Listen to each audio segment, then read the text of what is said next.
I think today we have a fairly interesting subject to talk about, and it's very relevant to us, our country. मेरे ख्याल में आज का बहुत ही interesting subject है और वो है development administration. But before going on, let's look at what we learned during the previous lesson. You will remember that we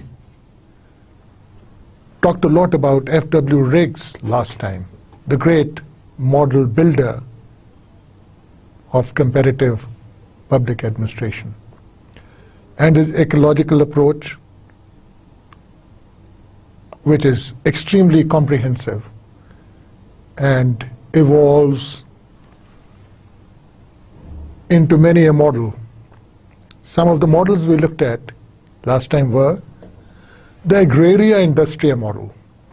Agraria referring to that agrarian or agriculture society, and Industria to the other extreme, the industrialized or Western society of those times. So in this model, he assumed that every society starts off with an agricultural base and over time transits and develops into an industrial society. When he was criticized about this unidirectional approach, then he started talking about, in more detail, about the intermediate or the transitor model. That is, what happens when an agrarian society is moving towards becoming an industrial society. He gave a lot of descriptive and ascriptive aspects, the features and characteristics of all three societies.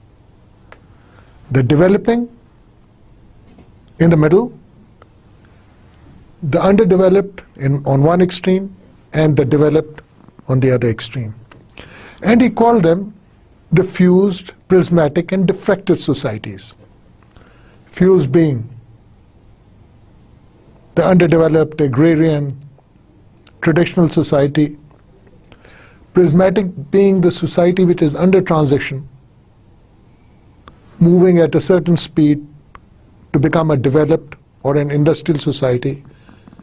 He almost used industrial and developed as synonyms, which may or may not be true, but he called industrial society a diffracted society, where there's a lot of specialization.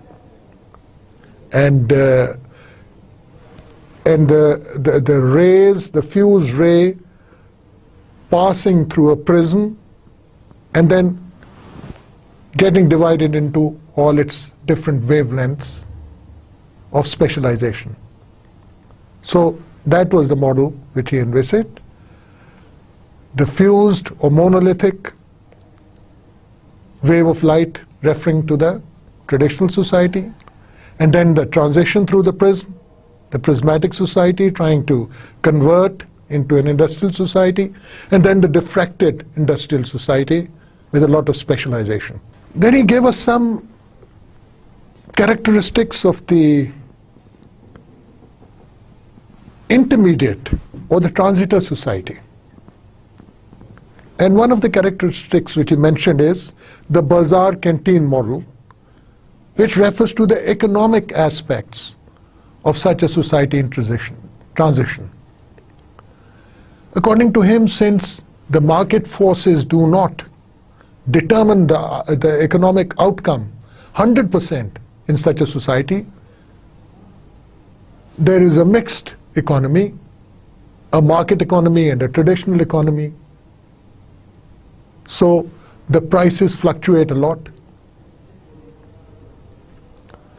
People may not know and prices may change at any moment. It's not a stable economy, which he called the bazaar canteen model. So he revised this prismatic model later on of the developing society by saying that it is under a lot of forces. There's a pressure on this society from a lot of directions, from inside, from outside, exogenous, endogenous. And as a result, it may move at a certain pace of change, which may or not be conducive towards rapid development. And he also gave characteristics of the revised prismatic model. तो पिछली मर्तबा हमने देखा कि rigs ने हमें agrarian society से industrial society में तब्दील होने के कैरेक्टरिस्टिक्स बताए और ये भी बताया कि ट्रांजिशन में जब ये चेंज आ रहा है तो जो सोसाइटी मारज़ वजूद में आती है उसके क्या कैरेक्टरिस्टिक्स होते हैं। उसमें उसने एक बाजार कैंटीन मॉडल का जिक्र किया जिसमें प्राइसेस बहुत फ्लक्चुएट करती हैं क्योंकि ये 100% मार्केट इकोनॉमी नहीं होती और मार्केट फोर्सेस जो हैं वो हर चीज़ को डिटर्मिन नहीं कर रही होती। कुछ पार्ट्स सोसाइटी के, इस ट्रांजिशनल सोसाइटी के चल रहे होते हैं पुराने तर्ज पर, ट्रेडिशनल तरीके से, और कुछ पार्ट्स जो हैं वो मॉडर्नाइज हो चुके होते हैं और वहाँ पर मार्केट इकोनॉमी पूरी तरह हायल होती है। So the bazaar canteen model is just one aspect of the society in transition. The other aspect जो उसने बताया revised prismatic model में वो था forces का, कि internal forces क्या हैं और external forces क्या हैं जो impact कर रही हैं इस society को जो developing, जो underdeveloped से developed stage की तरफ जा रही है। और ये इसके जो मॉडल्स हैं काफ़ी मशहूर हुए पब्लिक एडमिनिस्ट्रेशन की बुक्स में। और फिर रॉबर्ट डाल, another big name in comparative public administration, उन्होंने भी क्रिटिसाइज किया इसके मॉडल को, लेकिन उनका जो था क्रिटिसिज्म थोड़ा सा साइंटिफिक बेसिस का था। उन्होंने कहा जी ये साइंस की अगर आप बात करते हैं, अगर आप चाहते हैं कि आपकी थ्योरीज, रिग्स की थ्योरीज यूनिवर्सल हों, हर सोसाइटी पे एप्लीकेबल हों, तो आपको एम्पेरिकल रिसर्च करनी पड़ेगी। आपको हर सोसाइटी में जाके उसकी कैरेक्टरिस्टिक्स के मुताबिक वहां पर जाके इन कॉन्सेप्ट्स को टेस्ट करना पड़ेगा, उसके बाद ही आप उन्हें यूनिवर्सल कह सकते हैं। और इसी तरह जो वहां का एडमिनिस्ट्रेटिव सिस्टम है ट्रांजिटरी सोसाइटीज का, वो बिल्कुल मुख्तलिफ होता है क्योंकि उस पर कई प्रेशर्स हैं।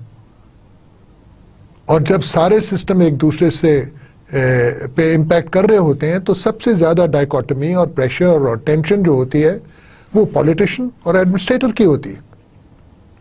पावर कहीं पे होती है और ऑथराइज कोई होता है और कंट्रोल कोई कर रहा होता है। तो ये tug of war transitional societies के एडमिनिस्ट्रेटिव सिस्टम्स में पॉलिटिशियंस और एडमिनिस्ट्रेटर्स के दरमियान चलती रहती है। तो ये कुछ बातें थी जो हमने लास्ट टाइम की और उनका भी रिकैप कर लिया। और अब हम चलते हैं towards our topic for the day, which is development administration. Now how did it emerge, development administration?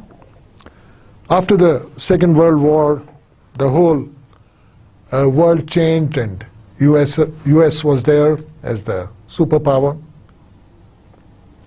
And under this scenario, we saw that a lot of focus was placed on the development of newly independent countries in Asia, Africa, and South America. And it was thought that a special field of development administration, which replicates to some extent the best practices of the Western world, is a panacea for these countries and will ensure their development. उस वक़्त हालात ये थे कि नए नए मुल्क बने थे। America as a super power lead करना चाह रहा था और उन मुल्कों को इमदाद देना चाह रहा था। यूएन मारज़ वजूद में लीग ऑफ नेशंस के बाद आया और यूएन की मुख्तलिफ एजेंसीज ने अपनी अपनी स्कीम्स शुरू की इन मुल्कों में। और बेहतर परफॉर्मेंस के लिए उनका ये ख्याल था कि एडमिनिस्ट्रेटिव टेक्निक्स ऐसी होनी चाहिए जो डेवलपमेंटल हों, जो इंश्योर करें कि तरक्की हो जाए, जो भी पैसा तरक्की के लिए मुख्तस किया जा रहा है या जो स्कीम्स चलाई जा रही हैं वो कामयाब हो। इस सिलसिले में फिर एक कंपैरेटिव एडमिनिस्ट्रेशन ग्रुप बनाया गया 1960 में। ये American society of public administrators के ज़ेर निगरानी बना, जिसमें रिग्स का भी बड़ा रोल है। इस ग्रुप को इसलिए बनाया गया कि ये मुख्तलिफ मुल्कों के एडमिनिस्ट्रेटिव सिस्टम्स को स्टडी करके तजवीज़ात दे कि कैसे डेवलपमेंट एडमिनिस्ट्रेशन की जा सकती है, कंपैरेटिव एडमिनिस्ट्रेशन का जो डेवलपमेंटल एस्पेक्ट है उसको कैसे हैंडल किया जाए। और इसी दौरान अमेरिका ने बहुत से टेक्निकल और इकोनॉमिक और रीबिल्डिंग के प्लान्स जो हैं वो मुख्तलिफ कंट्रीज में इंट्रोड्यूस किए। और यही वजह थी कि लोगों ने, थ्योरिस्ट ने, पब्लिक एडमिनिस्ट्रेशन के फादर फिलोसफर्स ने नए नए मॉडल्स पेश करने शुरू कर दिए हैं 50s और 60s में कि जनाब ये तरीक़ाकार अगर अपनाया जाए तो डेवलपमेंट एडमिनिस्ट्रेशन बहुत बेहतर तरीके से हो सकती है और जो न्यूली इंडिपेंडेंट कंट्रीज़ हैं वो अपने गोल्स को, ऑब्जेक्टिव्स को मीट कर सकती हैं, क्योंकि इस वक्त जो एडमिनिस्ट्रेटिव सिस्टम है उनका फोकस ही नहीं है on developmental goals. So this is the background to the emergence of development administration as a discipline in its own right. Let's go through some definitions of development administration. Very interesting. First one, development administration involves managing a government or its agency so that it acquires increasing capability to adapt to and act upon new and continuing social changes with a view to attain a sustained growth in political, economic and social fields. Han Bien Lee की ये definition बड़ी comprehensive है। इसका focus जो है वो है on sustained growth in political, economic and social fields.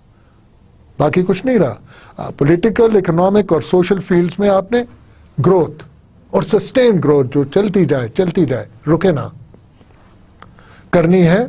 और कैसे करनी है कि आप गवर्नमेंट को इस तरीके से मैनेज करें, और गवर्नमेंट का मतलब है कि उसकी तमाम जो डिपार्टमेंट्स हैं, एजेंसीज हैं, महकमे हैं, उनको ऐसे मैनेज करें कि इनमें ये कैपेबिलिटी आ जाए कि वो नई चीजें जो आ रही हैं उनको अडेप्ट कर सकें, उनसे सीख सकें और फिर उनको इम्प्लीमेंट कर सकें, एक्ट अपॉन कर सकें। तो अगर ये हो जाएगा तो डेवलपमेंट होगी। सो डेवलपमेंट एडमिनिस्ट्रेशन की ये बड़ी कॉम्प्रिहेंसिव डेफिनेशन दी है मिस्टर हैन बीन ली में। Small but succinct definition by M. Londo. Development administration is the engineering of social change. So what is social change? You want to move from A to B. You want to increase the per capita income of the people. Social change. You have to do some engineering for that. And that engineering has to be through the public administrative system.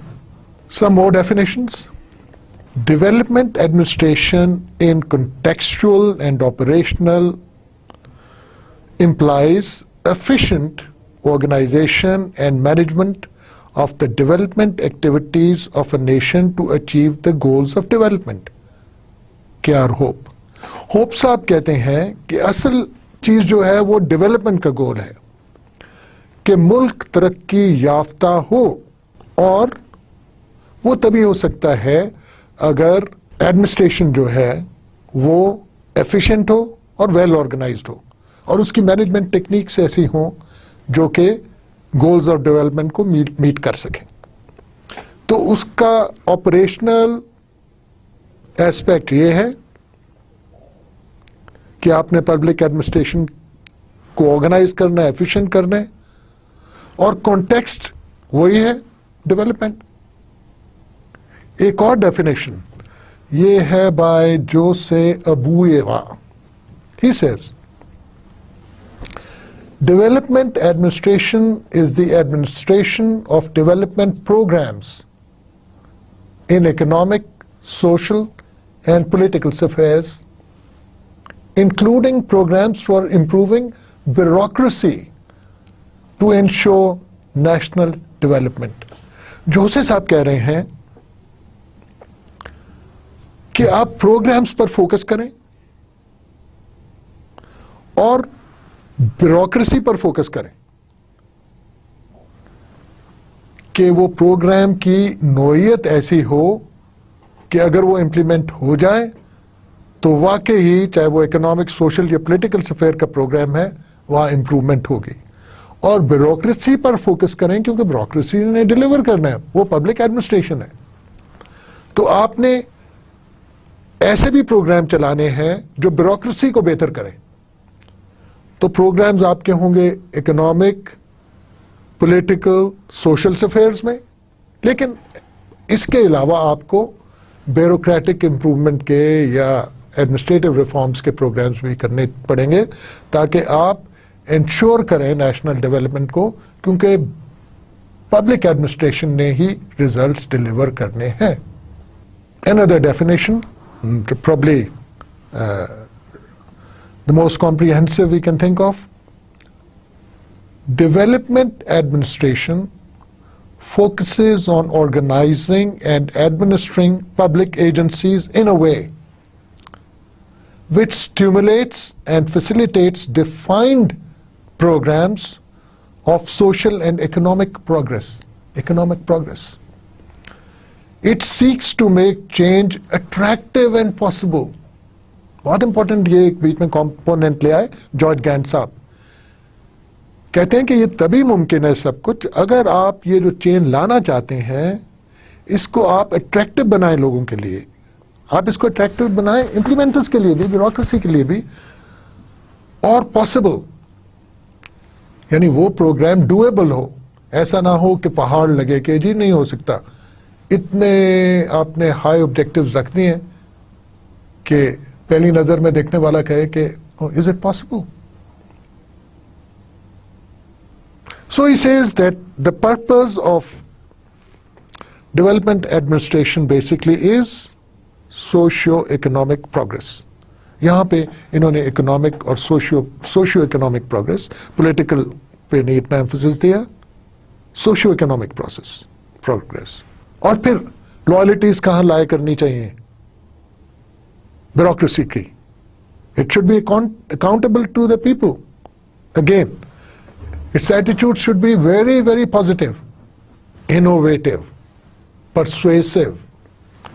क्योंकि अगर attitude सही नहीं होंगे, नई चीजों को welcome नहीं करने वाले होंगे, पॉजिटिव नहीं होंगे, नेगेटिव होंगे, और अगर वो पुशिंग नहीं होंगे, कन्विंसिंग नहीं होंगे, तो फिर ये मुश्किल हो जाएगा उन प्रोग्राम्स को इम्प्लीमेंट करना पब्लिक एजेंसीज के लिए जिनमें इस किस्म के ब्यूरोक्रेट्स काम कर रहे हों जिनका एटीट्यूड नेगेटिव हो।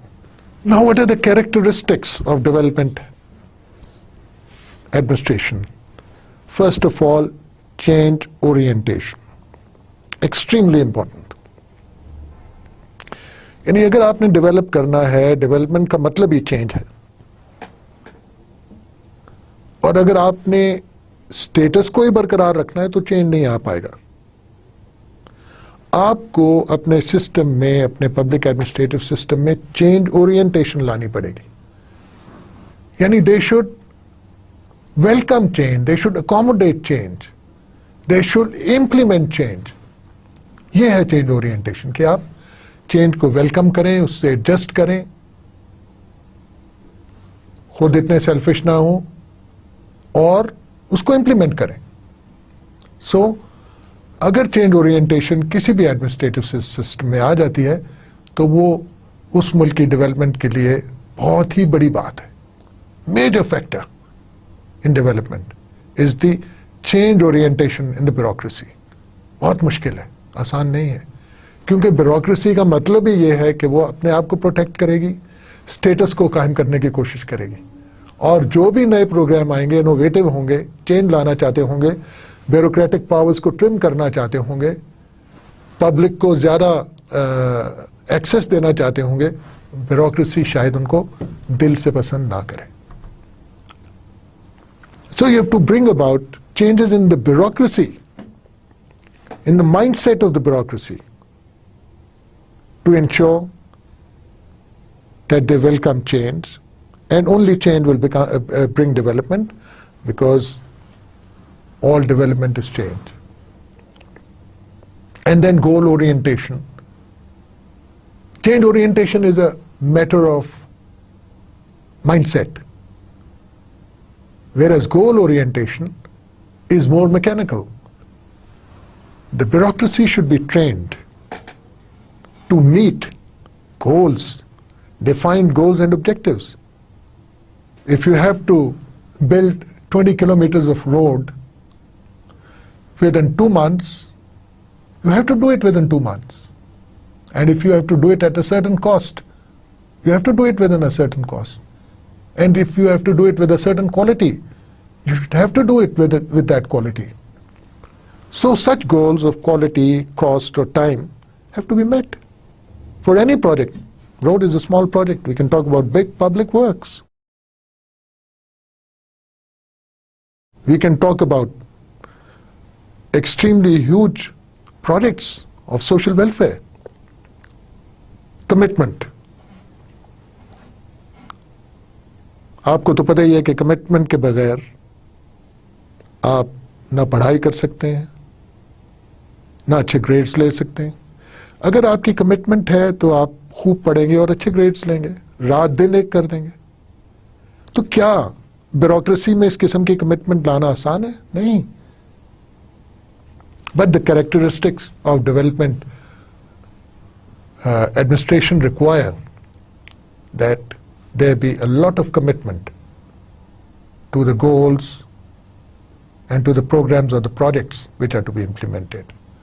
Commitment will ensure your goal orientation, and then client orientation. For whom are all these projects? किसके लिए ये सारे प्रोजेक्ट्स बनाए जा रहे हैं? किसके लिए ये सारे खर्चे हो रहे हैं? किसको सड़कों की जरूरत है? किसको अस्पतालों की जरूरत है? लोगों को. तो क्या हम जानते हैं उन्हें किसकी जरूरत है? क्या उनसे फीडबैक आ रहा है? क्या हमारी क्लाइंट ओरिएंटेशन है? क्या अस्पताल तो बन गया लेकिन वहां डॉक्टर नहीं है, दवाइयां नहीं है, और जब हमें एक मरीज आके बताता है कि जी आपके तो अस्पताल में दवाइयां नहीं, तो हमें पहले से क्यों नहीं पता? If we are client oriented, we would know that we have run out of certain medicines. So client orientation is extremely important characteristics of development administration, because development is not just economic development, it is social, political, in fact in all spheres of life. Temporal dimension. This is again with the connected to the goals and the objectives. There are time limits to everything. A job can't go on forever. You can't complete it ad infinitum. You have to do it within a certain time period. If you don't, then the prices may escalate, then the benefits may not accrue at the time you wanted them to accrue. So if you are not going to meet your objectives and targets in time, it has a negative connotation. It means that you are slowing down the process of development. So the temporal dimension of development administration is extremely important. Another aspect of client orientation is citizen participative orientation. Do you know how to involve the citizens in your project? Are the projects according to the needs of the citizens? Were they involved from first day one in the project? Were the projects made on the felt needs of the community? And during the project, Was there any feedback from the citizens? Or after the completion of the projects, if it is a project which is physical and is performing, is there a feedback from the citizens? So this orientation that citizens have to be made participants in project implementation, in project formulation, at every stage in fact, is what we call the orientation towards citizen participation in the field of development administration. So ये जो 5-6 चीज़ें हैं, ये निहायत ही important है जब हम development administration को कंसिडर करते हैं. और इसके अलावा now a little bit about the administrative structures themselves. कैसे आप उनमें इनोवेटिवनेस ला सकते हैं, बेहतरी कैसे ला सकते हैं एडमिनिस्ट्रेटिव स्ट्रक्चर्स में कि वो ज़्यादा रिस्पॉन्सिव हों to the needs of the people. क्योंकि वो सब जो बातें हमने कही हैं, commitment, goal orientation, responsiveness, citizen participation वगैरह, ये सब वो मैनेज करें और चेंज को वेलकम करें, खुद भी इनोवेटिव हों, चेंज दर चेंज. ये हम कैसे कर सकते हैं? Development administration should give us some pointers as to how to do it. And then what Riggs talked about, the ecological perspective. Development administration has to keep the ecological perspective in mind. Because as I said before, development is holistic. It is not confined to economic development. We want to enrich the lives of people in every possible manner. Music, drama, entertainment. These are parts of that development process. That's the ecological perspective. We have to bring in all institutions, the culture, the society, the norms. And then there has to be effective coordination. As we saw in the Podscope model, that coordination is extremely important because you got many small parts of the bureaucracy here and there. They have to be linked together in a meaningful way so that they can deliver. Coordination, effective coordination then is also a cornerstone of development administration. Responsiveness. कितना responsive है administrative system आपका? पाकिस्तान के बारे में अगर हम बात करें तो शायद 0 के करीब हम कहें कि रिस्पॉन्सिवनेस है. कितनी देर में आपको मदद के लिए कोई आता है? अगर आपके पास मदद के लिए नहीं आता, अगर आप चल के किसी कोर्ट में जाते हैं, किसी मैजिस्ट्रेट के पास जाते हैं, किसी पुलिस स्टेशन में जाते हैं, खुद चल के जाते हैं, मदद मांगते हैं, तो कितनी मदद आपको मिलती है? क्या रिस्पॉन्सिवनेस है? आइडियल तो यह है service should be delivered at the door step, लेकिन उसके लिए तो एक्सट्रीम रिस्पॉन्सिवनेस चाहिए. और फिर फीडबैक की रिस्पॉन्सिवनेस भी होती है कि अगर कोई आपको बता रहा है कि जी साहब आपकी ये कोताही है, आपके एडमिनिस्ट्रेटिव सिस्टम में ये कमी है, हमने ये फील किया है, आपका जहाज टाइम पे नहीं उड़ रहा, आपके अस्पताल में मेडिसिन्स नहीं है,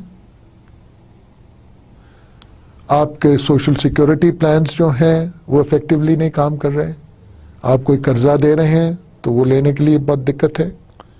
कोई अगर आपको आके बता रहा है तो क्या आप रिस्पॉन्ड करते हैं? और अगर आप रिस्पॉन्सिव नहीं हैं, then development is a dream.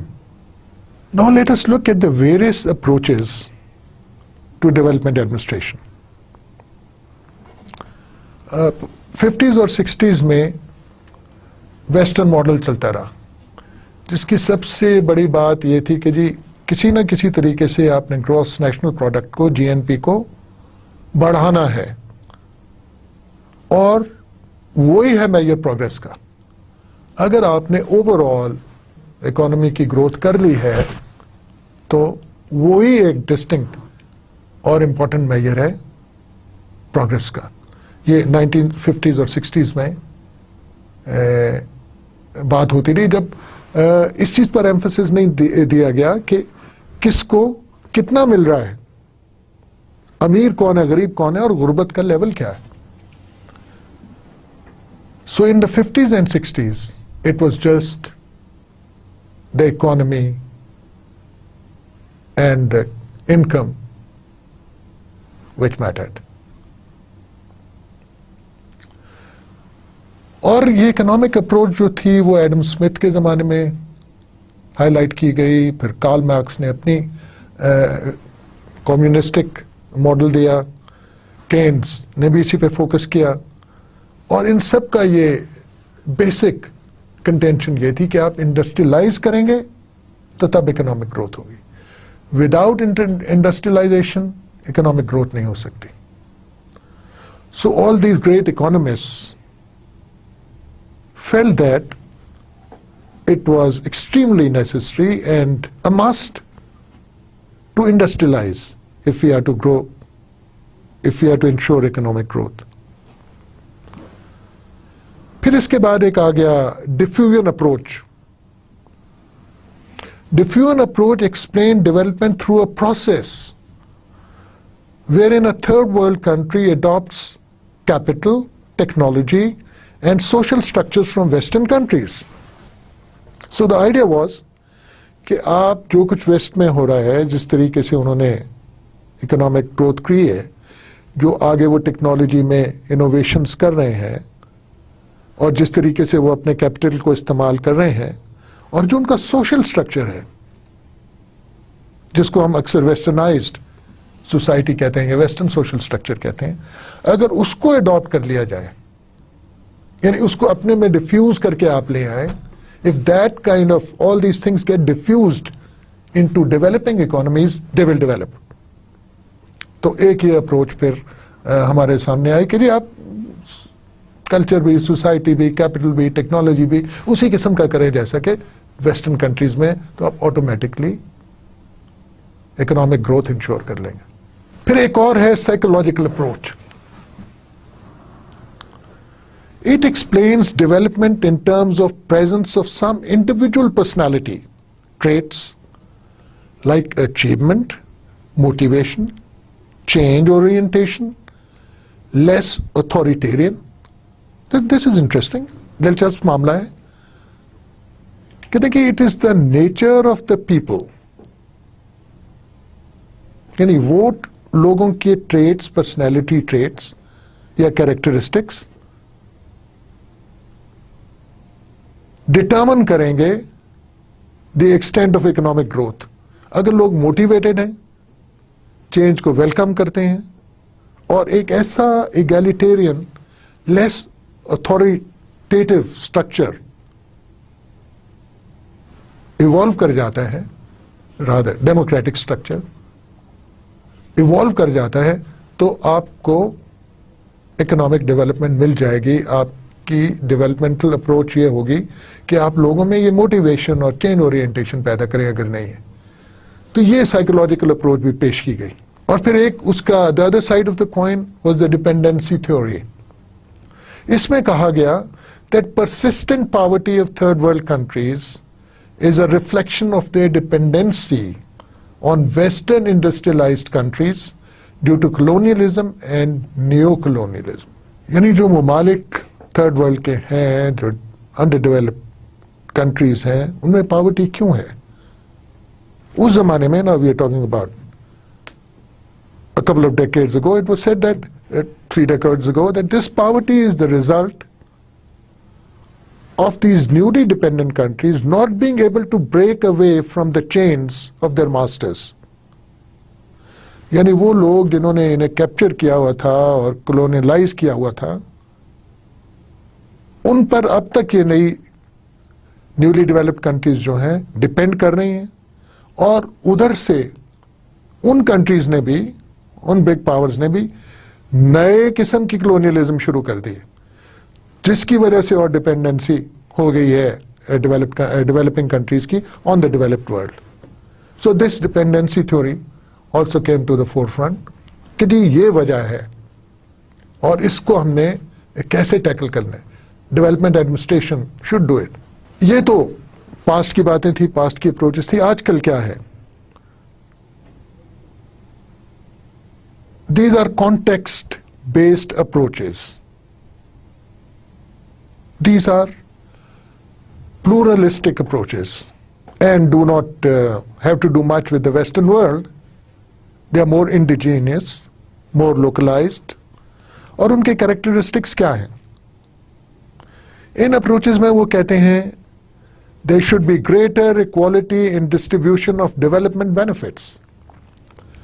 असल डेवलपमेंट तब होगी जब हर एक को उसका कुछ ना कुछ शेयर मिलेगा.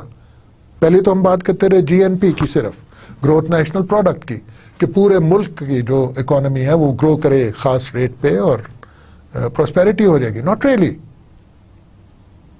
The contemporary approach is that trickle down is not possible, that we have to manage and ensure equality, greater equality. Equality might be a dream, ideal, but greater equality, some equality in distribution of development benefits. यानी वो जो development हुई है उसके जो fruits हैं वो सब में डिस्ट्रीब्यूट होने चाहिए. ये नहीं कि अमीर से अमीरतर होता जाए और गरीब से गरीबतर होता जाए. शायद हमारे मुल्क में ऐसा हो रहा है. And then the other characteristic of the contemporary approach is popular participation, knowledge sharing and empowerment to facilitate self-development by individuals, groups and communities. यानी आप इतना एम्पावर कर दें लोगों को, चाहे वो नॉलेज से हो, स्किल्स से हो, ट्रेनिंग से हो, मोटिवेशन से हो, आप उनको इतना एम्पावर कर दें और हर एक को पार्टिसिपेट करने दें. There should be popular participation in the process of development, ताकि एक बंदा सेल्फ डेवलप भी करे, ग्रुप्स भी सेल्फ डेवलप करें, कम्युनिटीज भी सेल्फ डेवलप करें, और फिर वो सब जब इकट्ठे होंगे तो एक डेवलपमेंट का एटमॉस्फेयर क्रिएट होगा. और उस पॉपुलर पार्टिसिपेशन के एटमॉस्फेयर में जहां पे लोग एम्पावर्ड हैं, नॉलेज शेयर हो रही है और आप एक नॉलेज सोसाइटी की तरफ बढ़ रहे हैं, ऐसे एनवायरनमेंट में development would become very very easy. फिर एक और जो इसका एस्पेक्ट है, that is self reliance and interdependence in development, emphasising the potential of local resources. यानी आप बाहर ना इतना देखें. Don't look towards the US, don't look towards Europe, don't look towards China. Okay, look towards them, learn from them, लेकिन self reliance बहुत जरूरी है. आपने अपने रिसोर्सेज को एक्सप्लॉइट करना है. आपको कम से कम पता तो हो ना कि आपके रिसोर्सेज का पोटेंशियल क्या है. कम से कम ये तो पता हो कि आपके लोकल रिसोर्सेज हैं क्या. B it your human resource, your mineral resource, your energy resource, your all kinds of resources. So once you become keenly aware of what you have and what you can do and want to be self-reliant and independent of all those external factors and forces and pressures, then it would be very much possible to get onto a path of greater development. और एक ये जो approach है, limiting growth of population. And this is controversial in our country. But the other extreme in China, where they had a one-child policy. Let's limit the growth of population, says this approach, कि आपका अगर 3 इशारिया के करीब population growth rate है तो 1.1, 1.2 जिसको replacement growth rate कहते हैं उस पे ले आए आप. यानी एक स्टेबल पॉपुलेशन हो आपकी. The other view is that if you have more population, you have more human resource. But are we in a position to train all that human resource? And are we in a position to provide the basic necessities of life to each and every additional individual? The resources required for 10 million people are not the same as are required for 20 million people. There is a pressure on all social services if your population doubles within 10 years.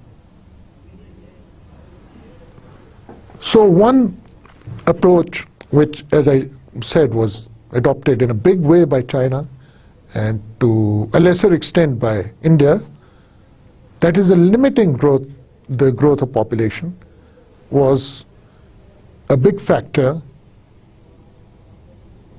towards development of a country. This was the concept, one of the concepts in developmental administration. फिर एक technology पे जो focus करती थी approach कि आप appropriate technology की तरफ जाएं, or you can integrate it with big modern technology also, but don't forget appropriate technology.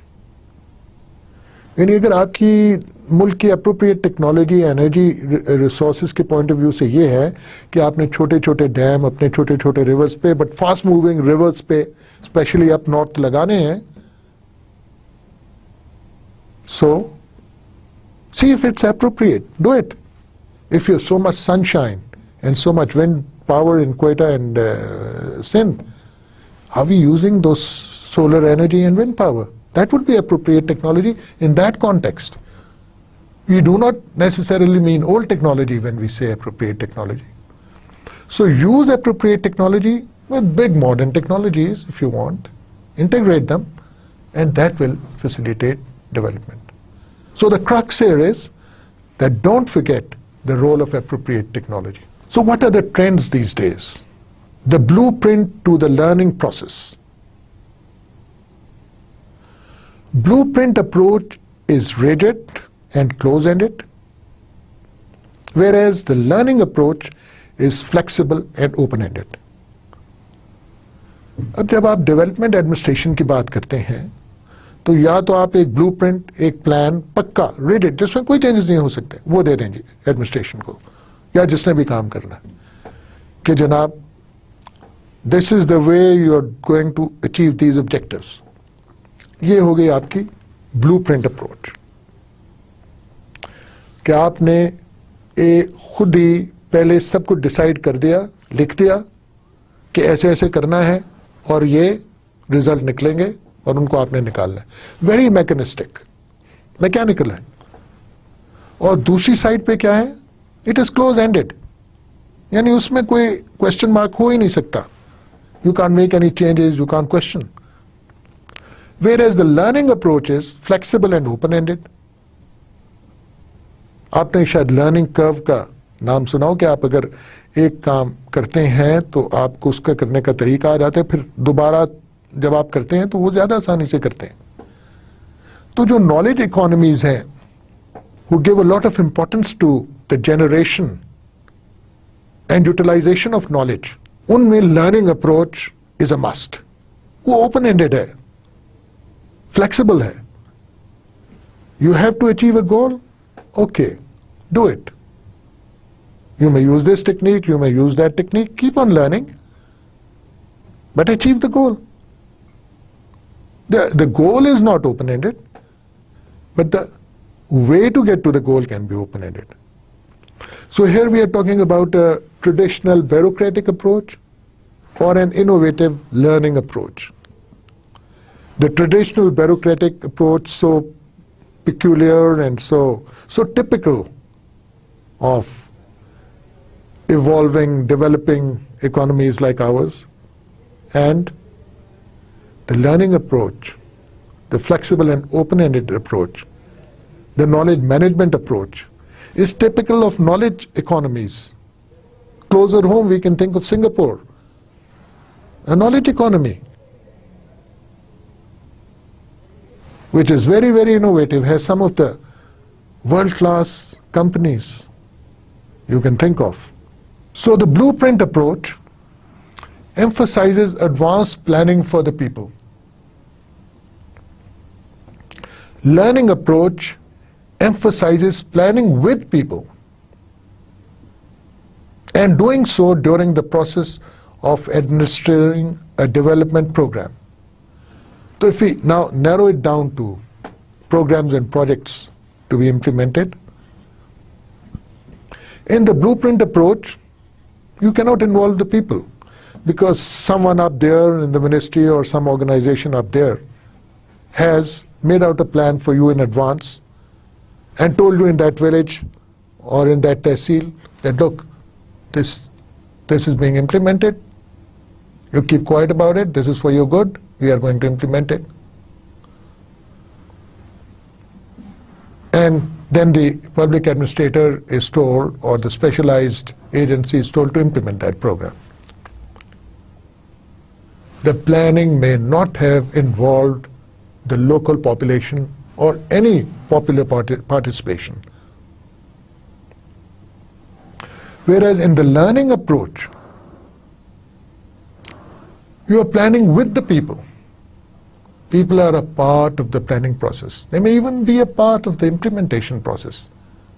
If you involve people, if you motivate people, they become your partners. They become the partners in the project. And that approach is extremely beneficial in development administration. So another trend, that you are becoming people-centered. Before you were production-centered, but now you are becoming people-centered. यानी आपका focus अब आवाम पर है, लोगों पर है, beneficiaries पर है, जिन्हें फायदा होना है उस प्रोडक्शन से या उस प्रोग्राम से, उन पर आप फोकस कर रहे हैं. The production-centered approach involves production of goods and services to maximize returns on investment. That's the typical business approach. मैंने इतना इन्वेस्ट किया, मुझे इस पर इतनी रिटर्न चाहिए. It concentrates on industrial growth and urban development. और क्विक रिटर्न्स आपको तब मिलते हैं जब आप इंडस्ट्रियल ग्रोथ करें और उसके साथ साथ अर्बन डेवलपमेंट हो रही है, रियल एस्टेट डेवलपमेंट हो रही है और आपने इंडस्ट्रीज लगाई हैं और आप अपने इतने मार्जिन्स रख रहे हैं, प्रॉफिट मार्जिन्स आप बड़े बड़े रख रहे हैं. There is no one to oversee, no one to regulate. So in this production centred approach, the people are left in one corner. They just have to pay high prices and buy things. They're not involved. Whereas people who are producing goods or producing or developing the land are making the money at the cost of the people. Whereas the people-centered approach emphasizes the needs of the people. What are the needs of the people? You should first of all know what the people need. And that is only possible by talking to the people, by going to them, by going to the villages, by going to streets and mahallas and finding out what really is the need of the people.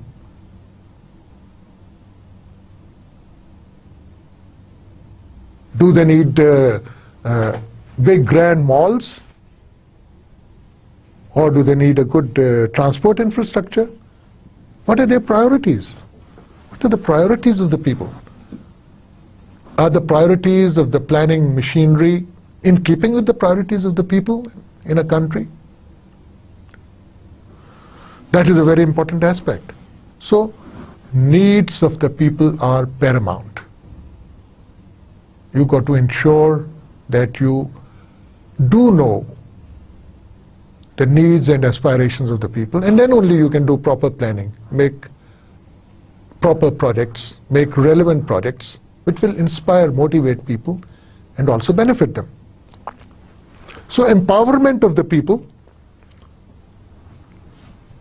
a responsive administration, self-reliance, human growth,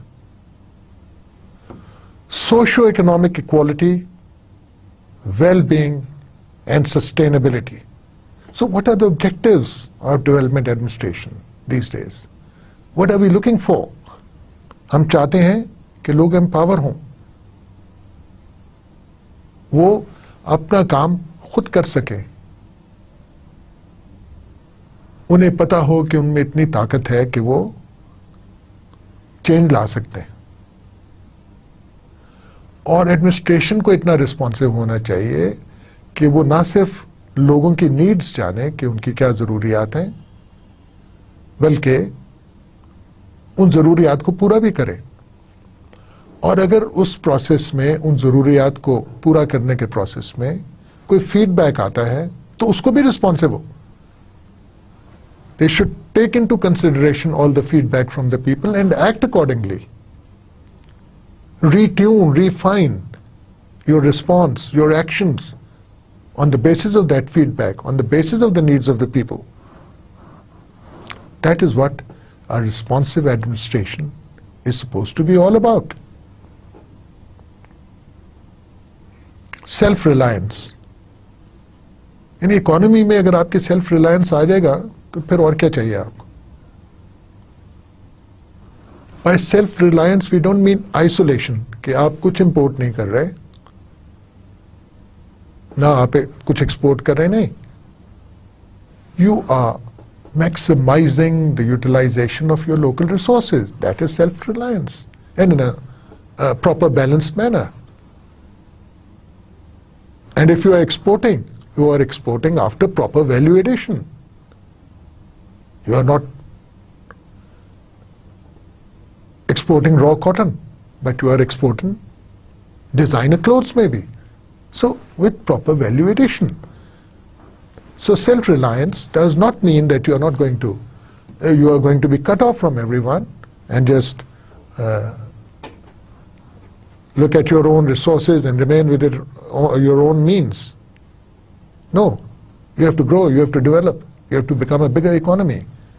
So, self-reliance here means upgrading your own resources and making the most of them. Human growth, extremely important. Is income per capita an indicator of human growth? If the per capita income grows, it's human growth. If the number of universities in a country increase, its human growth. If the poverty line, the people living under the poverty line decrease, is it human growth? Or is there more to it? So we have to look at that concept of human growth also. At the end of the day, we want our people to be happy. And perhaps industrialization and all the pollution that goes with it is not the only element which can make people happy and contribute towards human growth. So what kind of skills are we imparting to our people? What kind of trainings are we giving them? What kind of a mindset is growing out, is coming up in our people? What kind of emotional aspects they are developing? What kind of an environment are they living in? What kind of tensions they are facing? All these relate to human growth. So we want human growth. And we want socio-economic equality. It may be a dream. Internationally also. Is socio-economic equality possible? Maybe to some extent, maybe to a large extent. Let's say, to a large extent. Well-being and sustainability. So when we are having this human growth, we have to look at the well-being of the individual. The current trend is that there is a lot of emphasis on the issue of well-being. How good you feel, how healthy you are, what kind of a lifestyle you have. All this is well-being. And then these things should be sustainable. It's not a one-time thing. It is a process. It should go on. It should be sustainable. So the self-reliance, the human growth, responsive administration, these should all be carried forward in a sustained manner. It should not be discontinuous with breaks and starts, with ups and downs. It should be a smooth, sustainable growth we are talking about.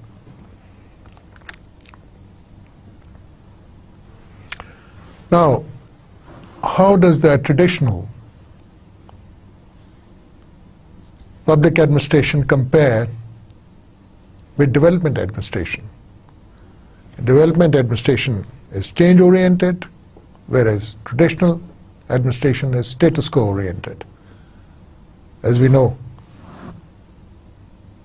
it is the tendency of the bureaucracy or the administrative system to become status quo-oriented.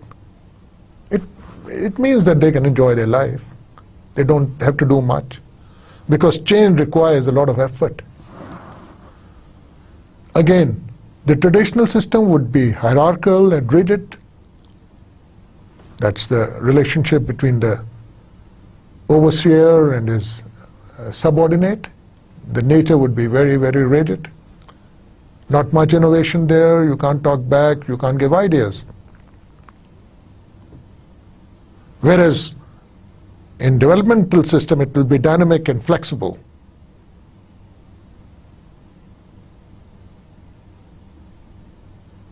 So you can look at different organizational patterns and organizational designs which are applicable to the development administration type of administrative setup. The traditional system will look for economy and efficiency, whereas the development administration would be more concerned about its effectiveness and the goals, whether the goals are being met in time, whether the goals are being met at all, and how effective are the programs which have been completed or which are underway. And therefore, a traditional administration can manage with simple objectives. But in case of development administration, the objectives will be rather complex, because there may be many programs in the pipeline, many projects which have to be dealt with, and they may be of a multidisciplinary nature or a nature where many public agencies have to come together to deliver on one platform. So you can have complex objectives in development administration. Some more differences. Traditional administration में operation routine में चलते रहते हैं, वो जिसको कहते हैं मक्खी पे मक्खी मारते जाते हैं, फाइलें चलती रहती हैं एक टेबल से दूसरी पे। लेकिन जब आपने डेवलपमेंट तरक्की करनी है और जोरदार किस्म की तरक्की करनी है, तो आपको नए नए काम करने पड़ते हैं। वो पुराने रूटीन के ऑपरेशन से हटकर, उनको छोड़कर आपको नई तरफ जाना पड़ता है, नए नए काम करने पड़ते हैं और नए तरीके अपनाने पड़ते हैं। इसी तरह ट्रेडिशनल एडमिनिस्ट्रेशन में बहुत ज़्यादा सेंट्रलाइजेशन होती है। पावर्स जो हैं वो नीचे नहीं दी जाती, ज़्यादा डिवॉल्व नहीं की जाती, डिसेंट्रलाइज नहीं की जाती। वेयर एज डेवलपमेंट एडमिनिस्ट्रेशन उस वक्त तक नहीं हो सकती जब तक आप डिसेंट्रलाइज ना करें पावर्स को। और जब इसको पॉलिटिकल कॉन्टेक्स्ट में आप देखते हैं तो आप देखते हैं कि फेडरल गवर्नमेंट क्या कर रही है पाकिस्तान में, उसकी क्या पावर्स हैं, क्या वो कटेल होकर प्रोविंसेस को गई हैं, और फिर आगे प्रोविंसेस की पावर्स क्या हैं, और क्या वो लोकल बॉडीज को गई हैं, लोकल गवर्नमेंट्स को। तो क्या डिसेंट्रलाइजेशन हुई है, और अगर डिसेंट्रलाइजेशन हुई है क्या वो इस तरीके से हुई है कि वो कंड्यूसिव है towards development. But as a general rule, if you have a decentralized setup, it is much more conducive towards development, because then all the features and requirements for development administration we have already talked about are met. People get involved. People get motivated, because what is happening is at the grassroots level. So decentralization is a very important characteristic and a very important requirement in the context of development administration. अच्छा, इसी तरह बहुत ज़्यादा planning करनी पड़ेगी आपको development administration के लिए. बहुत अच्छी तरह प्लानिंग करनी पड़ेगी, बहुत स्टेक होल्डर्स को, तमाम स्टेक होल्डर्स को इन्वॉल्व करना पड़ेगा, पब्लिक को इन्वॉल्व करना पड़ेगा. तो वो एक बड़ी डिटेल्ड प्लानिंग होगी जो बॉटम अप भी हो सकती है. वेयर एज ट्रेडिशनल एडमिनिस्ट्रेशन में आप ऑर्डर चला देते हैं, कुछ ज़्यादा प्लानिंग नहीं करते. अच्छा, ये कर दो, वो कर दो. आप दफ्तर में बैठे हुए, आपको कुछ ख्याल आया, ये अच्छी चीज़ है, इससे डेवलपमेंट होगी, ऑर्डर कर दो ये. No, that's not the way development comes about. It comes through involvement of all stakeholders, the populace at large, and with detailed planning. इसी तरह चेंज को वेलकम नहीं करते ट्रेडिशनल एडमिनिस्ट्रेटर्स. जो पब्लिक एडमिनिस्ट्रेशन में सबसे बड़ा प्रॉब्लम यह है नया काम करना. How to bring about change. Public administrator would never want to change, would not welcome change, would be afraid of change. Whereas अगर आपने डेवलपमेंट सही तरीके से करनी है तो हर वक्त आपको चेंज के लिए तैयार रहना पड़ेगा, बहुत क्रिएटिव होना पड़ेगा, बहुत इनोवेटिव होना पड़ेगा. आप जितने ज़्यादा क्रिएटिव होंगे, जितने ज़्यादा इनोवेटिव होंगे, उतनी ही ज़्यादा डेवलपमेंट होगी, उतनी ही स्पीड से डेवलपमेंट होगी और उतनी ही तमाम स्फेयर्स में डेवलपमेंट होगी. आप याद रखिए कि नॉलेज इकोनॉमी भी जो है वो क्रिएटिवनेस और इनोवेटिवनेस पे बेस्ड होती है. So in a nutshell we can say that we have this participative style in development administration, whereas traditional administration में ऑथोरिटेटिव स्टाइल है, यानी ऑर्डर दे दिया, कर दो, मेरे ख्याल में ये सही है. नहीं, you have to take everyone on board, you have to make people participate. तो participative style of administration is the hallmark of development administration. अच्छा, यहाँ लिमिटेड स्कोप ऑफ ऑपरेशंस होता है ट्रेडिशनल एडमिनिस्ट्रेशन में. जनरली आप लॉ एंड ऑर्डर की बात कर रहे हैं, आप कुछ खास वेस्टेड इंटरेस्ट को सर्व करने की बात कर रहे हैं, आप जो रूटीन के काम हैं डेवलपमेंट के बड़े स्लो पेस पे आप वो करते जा रहे हैं. So that is the scope of operations of the traditional public administration. लेकिन जब डेवलपमेंट की बात आती है तो बहुत वाइड स्कोप हो जाता है. आप कई प्रोग्राम्स चला रहे हैं, आप इनोवेटिवनेस कर रहे हैं, आप नई चीज़ें करने की सोच रहे हैं, आप लोगों को इन्वॉल्व कर रहे हैं. So there is a lot of activity going on and a wide scope. The programmes में भी public safety, of security, of social security, of health, of education, of economic growth, industries, putting up large industries, energy sources को increase करना. I mean, the whole spectrum. तो आपका बहुत wide scope हो जाता है अगर डेवलपमेंट एडमिनिस्ट्रेशन, अगर एडमिनिस्ट्रेशन में ये सारे काम करने हैं. ट्रेडिशनल एडमिनिस्ट्रेशन में हम ये तो नहीं कह सकते कि no time limit, but I mean time limits can, no one is bothered about the time limits.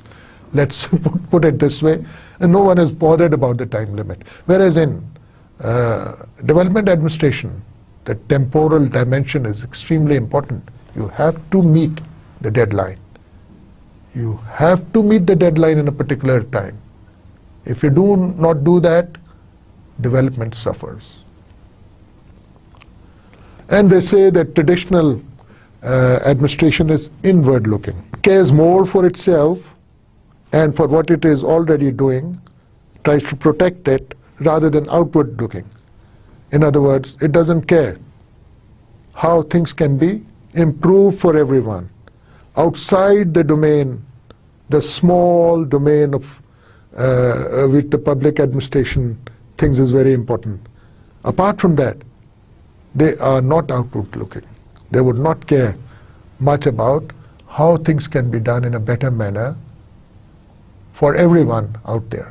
Some criticism of the concept of development administration here. Well, development administration and traditional administration are complementary to each other, so why go into these distinctions? And the distinction is unrealistic and oversimplistic. It's not really important to go into these distinctions. They are unrealistic and oversimplistic. हम क्यों एक development administration का नया शोशा छोड़ दें? वो ठीक है, एक एडमिनिस्ट्रेशन है, पब्लिक एडमिनिस्ट्रेशन का तरीकाकार है, वो डेवलपमेंट भी कर रहा है, तो ये एक ही चीज़ है. क्रिटिसिज्म इसका कहता है, impression that development administration is concerned solely with the administration of developing countries reduces the utility of the concept of development administration when applied to comparative analysis of developed and developing countries. ज़्यादातर literature से ये impression मिलने लगता है कि जब आप बात कर रहे हैं डेवलपमेंट एडमिनिस्ट्रेशन की, तो उसका कॉन्टेक्स्ट सिर्फ डेवलपिंग कंट्रीज है, सिर्फ हमारे जैसी कंट्रीज हैं.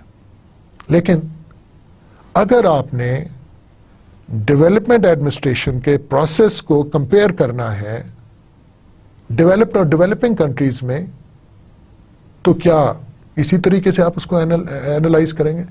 आखिर डेवलपिंग कंट्रीज भी तो और डेवलप कर रही हैं. So is it true that all the benchmarks, all the characteristics which we are setting up or establishing or looking at for development administration are valid when we compare development administration activities and processes both in developing and developed countries? So this is another criticism, that why are we giving this impression that development administration is only meant for developing countries? Now, some problems associated with development administration. The administrators may lack relevant experience, especially if you have not given the right kind of training or tried to change the mindset of the bureaucratic setup. Then the administrators themselves become a problem as far as development are concerned. Lack of good managers and techniques. Yeah. Those administrators who are tuned to the ways of traditional administration perhaps cannot be termed as good managers, and perhaps they may not be acquainted with modern techniques of management. So all the more necessary that if you are going to use the same bureaucratic setup for development purposes, you've got to train it and upgrade their educational qualifications also. Lack of commitment. This is very, very persistent problem.